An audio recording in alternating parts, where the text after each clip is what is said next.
کیونکہ بچپن سے ہی میں دیکھ رہی تھی کہ میری پھپھو اور خالہ میرا رشتہ امی سے کئی بار مانگ چکی تھیں اور مجھے اپنی بہو کہتے ہوئے تھکتی نہیں تھیں، لیکن امی ہمیشہ انہیں ٹکا سا جواب دیتی کہ ابھی تو یہ 10ویں پڑھ رہی ہے، بڑی ہوگی تو سوچیں گے، ہمیں ابھی کم عمری میں بچیوں کی شادی بالکل نہیں کرنی۔ تو میری پھپھو اکثر منہ بناتے ہوئے امی سے کہتی، تم اپنی سانولی بیٹی کو جتنا مرضی بٹھا کر رکھو،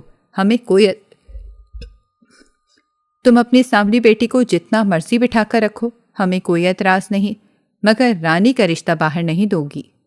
بس یہ بات لکھ کر رکھ لو، اور ہم سے اتنا انتظار بھی نہیں ہوتا، بس FA کر لے، اس وقت تک بابر کی نوکری بھی ہو جائے گی، تو بس میں بابر کے نام کی انگوٹھی رانی کو پہنانے آ جاؤں گی۔ رانی اب تمہارے گھر میں ہماری امانت ہے۔ تو امی پھپھو کی بات پر بیزاری سے کہتی، خدا نہ کرے کہ میری انم گھر بیٹھی رہے، کچھ تو سوچ کر بولا کریں، اور اس کا نام سانولی نہیں انم ہے، اور وہ رانی سے بڑی ہے، تو ہم بڑی کو چھوڑ کر چھوٹی کا رشتہ تو نہیں دے سکتے نا، پہلے انم کی شادی کریں گے، پھر ہی ہم رانی کو بیاہیں گے۔ ہاں تو ٹھیک ہے نا، تم انم کی شادی اب کر بھی دو، اس کے انتظار میں ہم کب تک بیٹھیں گے؟ ویسے بھی وہ رانی سے 2-3 سال بڑی ہے، اب تو اس کی شادی ہو جانی چاہیے۔ تو امی پھپھو کی بات پر چڑ سی جاتی، آپا آپ تو ایسے کہہ رہی ہیں جیسے رشتے ہماری ہتھیلی پر دھرے ہیں، کمال باتیں کرتی ہیں آپ تو۔ آج کل پہلے تو بچیوں کے کوئی رشتے آتے نہیں، اور جو آتے ہیں وہ اتنے بے ڈھنگے ہوتے ہیں کہ دیکھ کر ہی دل برا ہو جاتا ہے۔ جب کوئی ڈھنگ کا رشتہ آئے گا تو ہم اس کو بیاہ دیں گے۔ تو پھپھو امی کو سمجھانے والے انداز میں کہتی کہ تم جب تک ہر آئے ہوئے رشتے میں سے کیڑے نکالنا بند نہیں کرو گی، تب تک اس کا رشتہ نہیں ہونے والا، یہ لکھ کر رکھ لو۔ تو امی ایک دم سے دہل جاتی اور کہتی، آپ کی کوئی بیٹی نہیں ہے نا، اس لیے آپ کا جو دل چاہتا ہے آپ منہ سے نکال دیتی ہیں۔ انم ہماری بیٹی ہے، گھر میں پڑا ہوا کوئی فالتو فرنیچر نہیں کہ جسے بغیر چھان پھٹک کیے ہم باہر نکال دیں۔ بے شک رشتے آتے ہیں، لیکن کوئی اتنے خاص نہیں کہ ہم اپنی اتنی قیمتی بیٹی ان کے ساتھ فٹافٹ رخصت کر دیں، بنا تحقیق کے کاہے بیٹی کو بیائیں؟ کون سی بھاری ہے ہم پر، اور جب تک کوئی مناسب رشتہ نہیں ملتا بیٹھی رہے گھر پر، اپنا نصیب کھاتی ہے، کسی کے گھر کا تھوڑی کھاتی ہے۔ امی کی باتیں سن کر پھپھو بے حد بے مزہ ہو جاتی اور پھر مجھے آواز لگاتی کہ جلدی سے چائے بنا دو، تمہاری ماں نے تو میرے سر میں درد کر رکھا ہے۔ ارے بھائی بری تو بری، اچھی بات بھی تمہاری ماں کو ہماری سمجھ نہیں آتی، اب کریں تو کیا کریں؟ بھائی زندہ ہوتا تو ہمیں یہ دن نہ دیکھنے پڑتے۔ سچ ہی کہا ہے کسی نے کہ اگر بھائی مر جائے تو بھابیاں کبھی بھی اپنی نہیں بنتی، فوراً آنکھیں پھیر لیتی ہیں۔ لیکن امی مزید ان کی کسی طنز کا جواب نہ دیتی اور خاموشی اختیار کر لیتی۔ ہمارے گھر میں یہ لوگ چونکہ ہمیشہ سے ہی میں دیکھتی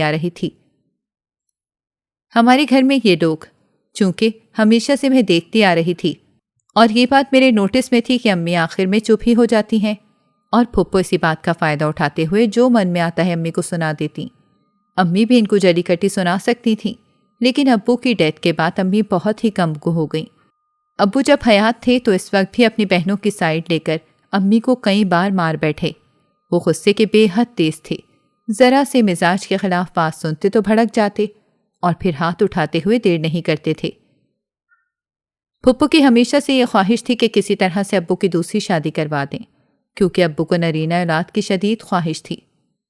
لیکن شادی کے 10 سالوں میں اب ان کے صرف 2 ہی بیٹیاں ہوئیں، وہ بھی انتہائی علاج معالجے کے بعد، بجائے اس کے کہ وہ اللہ کا شکر ادا کرتے، دیر سے ہی صحیح لیکن ان کو با اولاد بنا دیا اور بے اولادی کی آزمائش میں نہیں ڈالا۔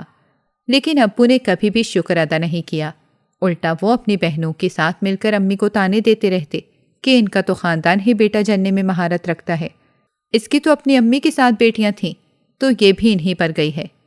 تو امی اس بات پر تڑپ کر بولتی کہ خدا کا واسطہ ہے آپ مجھے جتنے مرضی تانے دے لیں، برا بھلا کہہ لیں، لیکن میری ماں کے حوالے سے سخت الفاظ نہ بولا کریں۔ اگر ہم 7 بیٹیاں ہیں ان کے گھر پر پیدا ہوئی ہیں تو یہ اللہ کی منشا تھی، ہمارا کوئی اختیار نہیں تھا۔ لیکن میرے والد اللہ بخشے وہ اپنی بیٹیوں کی پیدائش پر کبھی خفا نہیں ہوئے، بلکہ آگے بڑھ کر انہوں نے ہمارا استقبال کیا، ہمیں اچھا کھلایا، اچھا پہنایا، ہمیں اچھی تعلیم دی، اور ہم نے کبھی اپنی زندگی میں یہ نہیں دیکھا کہ ہمارے والد نے امی کو ایسا ویسا تانا دیا ہو۔ تو ایسے میں آپ کون ہوتے ہیں میری ماں کو تانا دینے والے؟ تو ابو طنزیاں ہنستے ہوئے بولتے کہ میں نے تانا کہاں دیا ہے، جو حقیقت ہے وہ بیان کر رہا ہوں۔ تم 7 بہنیں تھیں تو آگے سے تم نے بھی 2 تو جن ہی دی ہیں، اب مزید دیکھو کیا بنتا ہے۔ تو ایسے میں پھپھو کانوں کو ہاتھ لگاتے ہوئے بولتی کہ اللہ نہ کرے میرے بھائی کے گھر مزید بیٹیاں پیدا ہوں، خدا کرے کہ اب بیٹا آئے۔ وہ بجائے معاملے کو ٹھنڈا کرنے کے ایسی تیلی دکھاتی کہ امی اور ابا کے درمیان لڑائی کی آگ دیکھتے دیکھتے شعلہ بن جاتی۔ کئی بار پھپھو کے بھڑکانے کی وجہ سے ابو نے امی کو طلاق دینے کی کوشش کی۔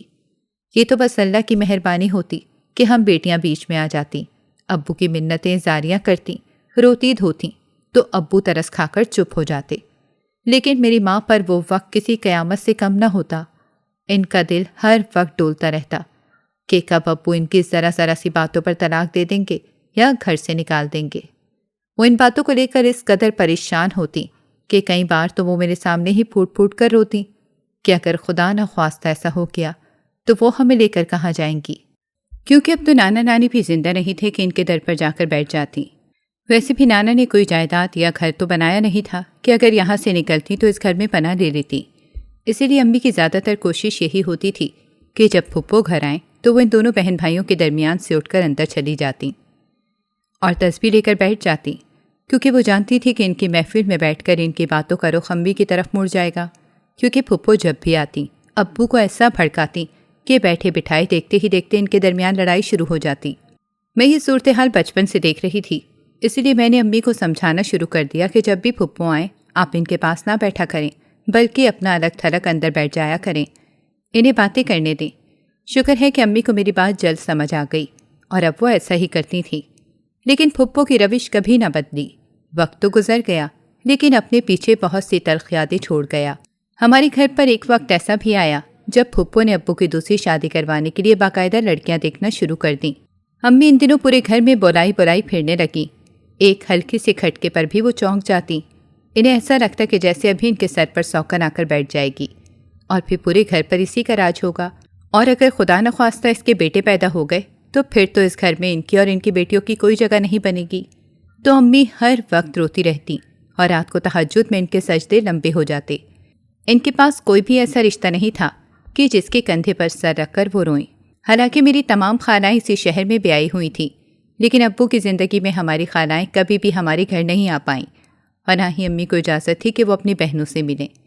ایسے میں امی ہر وقت پریشان رہتی اور اپنے والدین کو اور بہنوں کو یاد کر کے حسرت سے بولتی کہ کاش میرا کوئی میکا مضبوط ہوتا تو شاید یہ اس طرح کی حرکات سے باز آ جاتے۔ لیکن پھپھو جب بھی ہمارے گھر آتی تو یہی قصے لے کر بیٹھ جاتی، تو ایسے میں اور امی اندر کمرے میں چلے جاتے اور دروازہ بند کر کے بیٹھے رہتے۔ تو اتنے میں انم پھپھو کے گرد دیوانہ وار گھومتی رہتی، کیونکہ پھپھو کے بیٹے بابر کو وہ دل ہی دل میں چاہتی تھی، اسی لیے پھپھو کی آؤ بھگت کرنے میں کوئی کسر نہ چھوڑتی۔ ان کے آتے ہی وہ فوراً ان کے لیے چائے بنانے کچن میں چلی جاتی۔ یہ وہی انم تھی کہ جس کی کچن میں جانے سے جان جاتی تھی، جس سے ڈھنگ سے ایک کپ چائے امی کے لیے نہیں بنتی تھی وہ پھپھو کے لیے بہترین دودھ پتی بنا کر ان کے سامنے انتہائی سلیقے سے پیش کرتی۔ ہم اندر بیٹھتے تو اس دوران انم پھپھو کے پاس جا کر بیٹھتی اور یہ بات امی کو بہت ہی بری لگتی۔ کئی بار انہوں نے انم کو اس بات پر ڈانٹا کہ تمہارا کام کیا ہے کہ تم وہاں جا کر بیٹھتی ہو، جو تمہارے ابو کی دوسری شادی کروانے کے در پہ ہیں، اسے تم کس لیے سر آنکھوں پر بٹھانے لگی ہو؟ تو وہ انتہائی بے نیازی سے کہتی کہ وہ گھر پر آئی ہوئی ہیں تو آپ دونوں کی طرح میں بھی آنکھیں پھیر لوں؟ کتنی بری بات ہے، آخر کچھ بھی ہے وہ ابو کی بہن ہیں اور میری پھپھو لگتی ہیں۔ تو امی اس کی باتیں سن کر تعجب سے اس کو دیکھنے لگتی کہ یہ کس مٹی کی بنی ہوئی ہے کہ پھپھو ان کی کسی طرح بھی خیر خواہ نہیں ہیں۔ لیکن انم پر ان باتوں کا کوئی اثر نہ ہوتا۔ امی ان دنوں انہی پریشانیوں میں صبح شام گرفتار تھیں۔ ہر وقت کا ڈر خوف ان کے سر پر مسلط تھا اور وہ دن بدن کمزور ہوتی جا رہی تھی۔ لیکن پھر اللہ کا کرنا ایسا ہوا کہ ایک حادثے میں ابو کی ڈیتھ ہو گئی اور یوں ہم پر ایک قیامت سی آ کر گزر گئی۔ نہ جانے کیوں میں نے یہ چیز محسوس کی کہ امی نے اب سکھ کا سانس لیا ہے۔ ابو کے خوف غصے اور لڑائی جھگڑے کا ایک باب ہمیشہ کے لیے بند ہو گیا۔ تو اس کے ساتھ ہی پھپھو کے رویے میں بھی کافی تبدیلی دیکھنے کو ملی۔ اب وہ ہر وقت امی کا دم بھرتی، کیونکہ جانتی تھی کہ امی سے اگر بگاڑیں گی تو وہ اس گھر کی دہلیز پر انہیں قدم نہیں رکھنے دیں گی، اور وہ کسی صورت بھی اب امی سے بگاڑنا نہیں چاہتی تھی، کیونکہ ان کی نظر ہمارے اس گھر پر تھی اور وہ چاہتی تھی کہ کسی طرح سے میرا رشتہ وہ اپنے بیٹے بابر سے کروا دیں تاکہ یہ گھر انہیں مل جائے۔ امی ان کی چالوں کو بہت اچھے سے سمجھتی تھیں، اسی لیے ان سے دور دور رہتی تھیں۔ اب ہماری خالائیں ابو کے مرنے کے بعد امی سے ملنے لگیں اور امی بھی ان کے گھر دھڑلے سے جاتی اور اس بات کی قطعاً پرواہ نہ کرتی کہ پھپھو کیا سوچتی ہیں۔ ویسے بھی پھپھو امی کے رویے سے اچھی طرح واقف ہو گئی تھیں کہ ان سے بگاڑ کر اس گھر میں داخل ہونا ممکن نہیں، لہٰذا وہ بھی تھوڑی تھوڑی امی کی چاپلوسی شروع کر چکی تھیں۔ یوں وقت دبے پاؤں گزرنے لگا۔ میں نے گریجویشن کر لیا تھا۔ اب انم کے رشتے کے ساتھ ساتھ امی میرے لیے بھی پریشان رہنے لگیں۔ حالانکہ میں ٹھیک ٹھاک خوبصورت تھی، لیکن میرا کہیں پر بھی رشتہ طے نہیں ہو رہا تھا۔ انم کے تو رشتے آنے کب سے بند ہو گئے تھے، اب رشتے میرے لیے آتے، لیکن حیرت کی بات یہ ہوتی کہ جب بھی میرا کوئی رشتہ آتا تو مجھے پسند کرنے کے بجائے وہ انم کو پسند کرتے، جس پر میں جزبز ہو کر رہ جاتی۔ یہ ایک عجیب سی صورتحال تھی جو کم از کم میری عقل میں بھی نہیں آ رہی تھی، لیکن انم نے پلٹ کر مجھے کبھی بھی یہ بات نہیں جتائی۔ بہت ہی کم گو ہو گئی تھی۔ اس نے لڑائی جھگڑا کرنا بھی چھوڑ دیا تھا اور گھر میں بالکل ہم سے الگ تھلگ رہنا شروع کر دیا۔ مغرب ہوتے ہی وہ کمرہ بند کر کے لیٹ جاتی۔ کئی بار تو مجھے ایسا لگا کہ وہ سوئی نہیں ہے۔ اگر کچھ کر رہی ہے، کیا کر رہی ہے، یہ سمجھ میں نہیں آتا۔ میں نے ایک دو بار اس کے کمرے کے دروازے پر دستک دی تو اس نے انتہائی غصے سے دروازہ کھول کر بڑی بھاری آواز میں مجھے کہا کہ خبردار جو اب دروازے پر دستک دی، اور میرے منہ پر ہی دروازہ بند کر دیا۔ اس کے کھلے بال، پھیلے کجلے اور بے ترتیب لباس کو دیکھ کر سچ تو یہ ہے کہ میں ڈر گئی، اور پھر میں نے کبھی بھی مغرب کے بعد اس کے دروازے پر دستک نہیں دی۔ البتہ صبح ہونے پر جب وہ باتھ روم جاتی اور اوپر چھت پر ٹہلنے جاتی تو میں چپکے سے اس کے کمرے میں داخل ہوتی۔ مجھے تجسس ہوتا کہ آخر وہ کمرے میں پوری پوری رات ایسا کیا کرتی ہے کہ کسی کو بھی اپنے کمرے میں رات کو نہیں آنے دیتی۔ میں تو سمجھ سکتی تھی کہ میرے ساتھ اس کی بنتی نہیں ہے، لیکن وہ رات کو امی کو بھی اپنے کمرے میں آنے کی اجازت نہ دیتی، اور امی تو اس کی عجیب و غریب طبیعت پر ویسے ہی اس سے کم بات کرتی تھیں۔ اس کے کمرے میں جانے کے بعد ایک عجیب و غریب سی خوشبو مجھے آتی اور میرا سر بھاری ہونے لگتا۔ زیادہ دیر تک اس کے کمرے میں ٹھہرنا میرے لیے ممکن نہ ہوتا تو میں باہر آ جاتی۔ امی کو بھی میں نے کئی بار اس حوالے سے بتایا تو انہوں نے کہا کہ اس کو اس کے حال پر چھوڑ دو۔ شکر کیا ہے کہ اس کی لڑائیاں اور چیخیں بند ہوئی ہیں۔ تمہیں یہ سکون پسند نہیں کہ اس نے یہ سب چھوڑ کر الگ تھلگ خاموش رہنا سیکھ لیا ہے؟ تو میں بھی چپ ہو جاتی۔ کہتی تو امی صحیح ہی ہیں، ورنہ وہ جس طرح سے پہلے پنجے جھاڑ کر لڑنا شروع کرتی تھی، اللہ کی پناہ۔ لیکن اب اس کا ایک دم خاموش ہو جانا اور ہم سے الگ تھلگ ہو جانا مجھے ہضم نہیں ہو رہا۔ انم کی شادی کا وقت تو گزر گیا تھا، لیکن امی میری شادی کے لیے بے حد فکر مند تھیں، اور سچ تو یہ ہے کہ میں بھی بہت پریشان رہنے لگی تھی، کیونکہ میں نہیں چاہتی تھی کہ انم کی طرح میں بھی گھر پر بیٹھی رہ جاؤں۔ میری ہم عمر تمام کزنوں کی شادیاں ہو چکی تھیں، اور اب تو مجھے ٹھیک ٹھاک ڈپریشن ہونے لگا تھا کہ اتنی خوبصورتی کا کیا فائدہ کہ اب تک میرا کوئی رشتہ طے نہ ہو سکا، بلکہ رشتہ میرا آتا ہے اور پسند وہ انم کو کر کے چلے جاتے ہیں۔ یہاں تک کہ پھپھو کے بیٹے بابر کا رشتہ بھی نہ ہو سکا، اور خالہ جو اپنے بیٹے کا رشتہ مجھ سے کرنا چاہتی تھیں، ان کے بیٹے نے بھی اپنی کولیگ سے شادی کر لی، اور ان کے علاوہ جتنے بھی رشتے آئے وہ سب کے سب مجھے دیکھنے کے بعد انم کی ڈیمانڈ کرتے۔ ایسا لگتا جیسے میری شادی کی بندش ہو گئی ہو، اور یہی بات میرے اور امی کے لیے حیران کن تو تھی ہی، لیکن اس سے بھی زیادہ پریشان کن بات یہ تھی کہ انم انکار کر دیتی، کیونکہ وہ شادی اب کرنا ہی نہیں چاہتی تھی۔ امی نے پریشان ہو کر اسے سمجھایا بھی کہ پہلے تو تمہارے رشتے آتے نہیں تھے، اور اب اگر رشتے آ رہے ہیں تو تم انکار کیوں کرتی ہو؟ شادی کرو، اپنا گھر بساؤ، کم از کم مرنے سے پہلے مجھے یہ سکھ تو ہوگا کہ میری بیٹی کی شادی ہو چکی ہے۔ تو وہ امی سے کہتی کہ میں نے اب ایسے ہی جینا سیکھ لیا ہے، آپ میری فکر نہ کریں، رانی کا سوچیں۔ تو امی پریشانی سے کہتی کہ اس کے بھی تو رشتے نہیں ہو پا رہے، دعائیں کر کر کے تھک گئی ہوں کہ چلو ایک بیٹی کا گھر تو بسے، مگر خدا جانے کیا بد نصیبی ہو گئی ہے۔ امی کی باتیں سن سن کر تو اب مجھے بھی ہول آنے لگا۔ تو ایک دن انم نے مجھ سے آ کر کہا کہ میرے پاس تمہاری شادی کا ایک حل ہے، اگر تم کہو تو۔ میں نے سوالیہ نظروں سے انم کو دیکھا اور کہا کہ تمہارے پاس کیا حل ہے؟ تو وہ بولی کہ اگر تم شادی کرنا چاہتی ہو تو تم میرے میلے کپڑے پہن کر لڑکے والوں کے سامنے جانا۔ اس کی یہ بات مجھے بڑی عجیب و غریب لگی، لیکن پھر میں نے سوچا کہ چلو یہ بھی کر کے دیکھ لیتے ہیں، اور پھر جب لڑکے والے میرا رشتہ دیکھنے کے لیے آئے تو میں نے اس کے میلے کپڑے پہن کر لڑکے والوں کے سامنے گئی تو انہوں نے مجھے دیکھتے ہی پسند کر لیا اور 1 ماہ کے اندر شادی کا کہہ گئے۔ میری تو خوشی کی انتہا نہ رہی۔ میرا دل چاہا کہ انم کو سینے سے لگا لوں، لیکن اس سے پہلے میں ان گندے کپڑوں سے نجات حاصل کرنا چاہتی تھی۔ جو ہی میں نے کپڑے اتارے تو میرے پیروں تلے سے زمین نکل گئی۔ کہ میرے بدن پر سیاہ رنگ کے دھبے پڑے ہوئے تھے اور پورا بدن سیاہ پڑ گیا تھا۔ میں اپنے بدن کو دیکھ کر چیخنے لگی تو ایک دم انم اندر آ گئی اور مسکراتے ہوئے میری طرف دیکھ کر بولی، کیا ہوا؟ تو میں نے اپنا بدن چھپاتے ہوئے اس سے کہا، یہ کیا ہو گیا ہے؟ مجھے تو کچھ سمجھ نہیں آ رہی۔ میں نے ذرا سا پردہ اپنے بدن سے ہٹا کر اسے دکھایا تو وہ ہنسنے لگی۔ کیا ہوا، سیاہ پڑ گیا ہے جسم؟ اس کے ہنسنے کے انداز پر میں ایک دم سے چونک گئی کہ وہ میری تکلیف پر ہنس کیوں رہی ہے۔ تو وہ میری طرف دیکھ کر بولی، اتنا پریشان کیوں ہو؟ تو میں نے کہا کہ میں پریشان نہیں، حیران ہوں کہ میری تکلیف پر تم ہنس رہی ہو۔ تو اس نے کہا کہ میں اس دن کا بے چینی سے انتظار کر رہی تھی، تو ظاہر ہے اب میرا خوش ہونا تو بنتا ہی ہے نا۔ اس کی باتیں سن کر میں ایک دم سے ڈر گئی۔ میں تمہاری بات کا مطلب نہیں سمجھی۔ تم میری بات کا مطلب سمجھو نہ سمجھو، لیکن اپنے بدن کے سیاہ رنگ کو دیکھ کر اپنی تکلیف تو تم سمجھ رہی ہوگی نا۔ کبھی میرے سانولے رنگ پر تم نے کتنے کہے لگائے، یہ سوچے بغیر کہ تمہارا مذاق میرے لیے کتنا جان لیوا ہے۔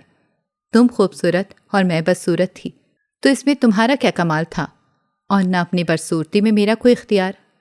لیکن تم نے ہر موقع پر مجھے احساس دلایا کہ میں تم سے انتہائی کمتر ہوں، نیچ ہوں، بدصورت ہوں۔ تم سے انتقام لینے کے لیے میں نے کالا جادو سیکھا تاکہ تم سے اور اس ہر شخص سے بدلہ لے سکوں جس نے مجھے سیاہ رنگ ہونے پر میرا مذاق بنایا۔ آج دیکھو تم خود بھی ایک مذاق بن گئی۔ سہاگ رات کو تمہارا شوہر تمہارے سیاہ بدن کو دیکھے گا تو کھڑے کھڑے ہی تمہیں طلاق دے ڈالے گا۔ اور پھر اس نے اتنی زور کی تالی مار کر کہکا لگایا کہ میری جان ہی نکل گئی۔ اچانک مجھے یاد آیا کہ وہ ایک عرصے سے مغرب کے بعد دروازہ بند کر کے کمرے میں خود کو بند کر لیتی تھی، اور اس کے کمرے سے لبان اور عجیب و غریب قسم کی خوشبوئیں آ رہی ہوتی تھیں، تو گویا وہ اپنے کمرے میں کالے جادو کے منتر سیکھتی رہی تھی۔ میں نے انتہائی خوفزدہ نظروں سے اس کی طرف دیکھتے ہوئے کہا، تو تم نے یہ علم مجھے برباد کرنے کے لیے سیکھا ہے؟ تم بہن ہو یا دشمن؟ تو وہ انتہائی پرسکون لہجے میں بولی، کبھی تم نے اپنے لفظوں سے مجھے بھی برباد کیا تھا۔ اس وقت تمہیں بھی سوچنا چاہیے تھا کہ میں تمہاری سگی بہن ہوں، دشمن نہیں۔ تم اپنی تیزی مجھ پر کس لیے آزماتی رہیں؟ کبھی اپنے گریبان میں بھی جھانکو تو تمہیں اپنی ساری زیادتیاں نظر آئیں گی۔ تم نے امی کو بھی مجھ سے اتنا بدظن کیا کہ انہیں نظر ہی نہیں آیا کہ زیادتی ہر بار میری طرف سے نہیں، تمہاری طرف سے بھی ہوتی ہے۔ اب بھگتو تم، میں تو چلی۔ وہ جو ہی آگے بڑھنے لگی تو میں اس کے پیروں میں گر گئی۔ تمہیں اللہ کا واسطہ ہے میرے ساتھ یہ مت کرو۔ میں نے اگر اپنی جہالت میں تمہارا دل دکھا دیا تو تم نے مجھے کبھی بھی پیار سے یہ نہیں سمجھایا کہ ایسے مت کرو۔ میں نادان تھی، اپنی جوانی کے زور میں نہ جانے کیا کچھ کہتی رہی، لیکن تم نے مجھے کبھی نہیں ٹوکا۔ اب مجھے اپنی ساری غلطیاں بھی یاد آنے لگی ہیں، مجھے معاف کر دو۔ بے شک میری شادی نہ ہو، اب مجھے پرواہ نہیں، پرواہ ہے تو صرف اتنی کہ میری بہن مجھ سے راضی ہو جائے۔ میں اس کے پیروں میں بیٹھ کر روتے ہوئے گڑ گڑانے لگی کہ ایک دم اس نے مجھے بازو سے پکڑ کر اٹھایا اور سینے سے لگا لیا۔ پھر اس نے مجھے ایک سفوف سا دیا اور کہا کہ اسے پانی میں ملا کر اپنے اوپر بہا لو، تم ٹھیک ہو جاؤ گی۔ مجھے یقین تو نہیں تھا کہ وہ اتنی جلدی مان جائے گی اور مجھے معاف کر دے گی، لیکن شاید بڑی بہنیں واقعی بڑا دل رکھتی ہیں۔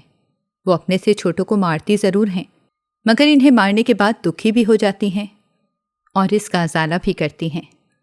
میں نے تشکر بھری آنکھوں سے اسے دیکھا اور پھر باتھ روم میں گھس گئی۔ میں نے سفوف پانی میں ملایا اور وہ پانی اپنے جسم پر گرایا تو دیکھتے ہی دیکھتے میرے بدن سے تمام داغ دور ہو گئے۔ خوشی سے میں ہواؤں میں اڑنے لگی۔ میں نے کپڑے پہنے اور سیدھی اپنی بہن کے پاس گئی اور اس کے سینے سے جا کر لپٹ گئی اور ایک بار پھر اس سے معافی مانگنے لگی۔ پھر میں نے اسے ڈرتے ڈرتے کہا کہ تم نے یہ جو کالا جادو سیکھا ہے اسے چھوڑ دو، یہ گناہ کا راستہ ہے۔ یہ گناہ کا راستہ تم نے میری وجہ سے اپنایا، تو میں تم سے ہاتھ جوڑ کر یہ درخواست کرتی ہوں کہ اس راستے سے پلٹ آؤ۔ اس راستے پر کچھ بھی نہیں رکھا۔ کالا جادو کرنے والے سے اللہ بھی ناراض رہتا ہے اور انسان کی آخرت بھی خراب ہو جاتی ہے۔ تو اس نے سر ہلا کر تائید کرتے ہوئے کہا، بے شک تم ٹھیک کہہ رہی ہو، میں اسے چھوڑنے کا ارادہ کر چکی ہوں، کیونکہ میں اس میں مزید مدارج طے کرنے کا مجھ میں حوصلہ نہیں ہے۔ اور پھر میں نے دیکھا کہ وہ باقاعدہ نماز اور قرآن پڑھنے لگی ہے، تو میری خوشی کی کوئی انتہا نہ رہی۔ میری شادی کی تاریخ طے ہو چکی ہے۔ آپ سب سننے والوں سے درخواست ہے کہ اگر آپ کے بہن بھائیوں میں سے کوئی سانولے رنگ کا ہے یا جسمانی طور پر اس میں کوئی نقص ہے تو اس کا مذاق کبھی نہ اڑائیں، کیونکہ دوسروں کا مذاق اڑانے سے اللہ بھی ناراض ہوتا ہے اور ہمارے دل کا سکون بھی برباد ہو جاتا ہے۔ ناظرین، اگر آپ کو ہماری کہانی اچھی لگی ہے تو ویڈیو کو لائک کریں، شیئر کریں اور ہمارے چینل کو سبسکرائب کریں۔ اگلی ویڈیو تک اجازت دیں۔ اللہ حافظ۔